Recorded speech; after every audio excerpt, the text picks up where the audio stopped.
తెలంగాణలో కంసలి విశ్వకర్మలు ఎంతమంది ఉన్నారు? ఒక నోడల్ ఆఫీసర్ని పెడతాం. రాష్ట్రంలో 10 లక్షల మంది ఉన్నారు. 10 లక్షల మందికి ఎంతమంది ఎమ్మెల్యేలు కావాలా? ఒక నంబర్ వస్తుంది. ఎన్ని కార్పొరేషన్లు రావాలి? ఎన్ని సర్పంచులు రావాలి? ఎన్ని జెడ్పీటీసీలు రావాలి? ఎన్ని ఎంపీటీసీలు రావాలి? ఎంత భూమి రావాలి? ఎంత సంపద రావాలి? వాళ్ళ నుంచి విశ్వకర్మల నుంచి అసెంబ్లీలోకి పోయిన ఎమ్మెల్యేలు తమ కుల చరిత్ర మొత్తం, కుల పేదరికం, కుల బతుకు ఆ ఐఏఎస్ ఆఫీసర్ ఇచ్చిన రిపోర్టుని అసెంబ్లీలో చర్చించి మాట్లాడి దానికి ఒక ఇద్దరు ఐఏఎస్ ఆఫీసర్లని కమిషన్ గా పెట్టి వాళ్ళు చెక్క పని చేస్తారు.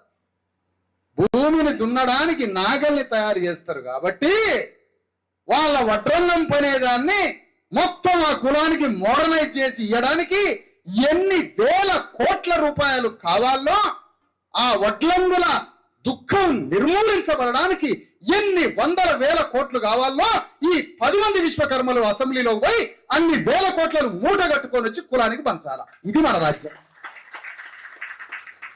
మరి ఈ పని చేయలేదు కేసీఆర్. ఎందుకంటే వడ్లాయన స్థానంలో రెడ్డి గారు పోవాలి కదా, విశ్వకర్మ స్థానంలో వెలమదొర పోవాలిగా అసెంబ్లీలోకి.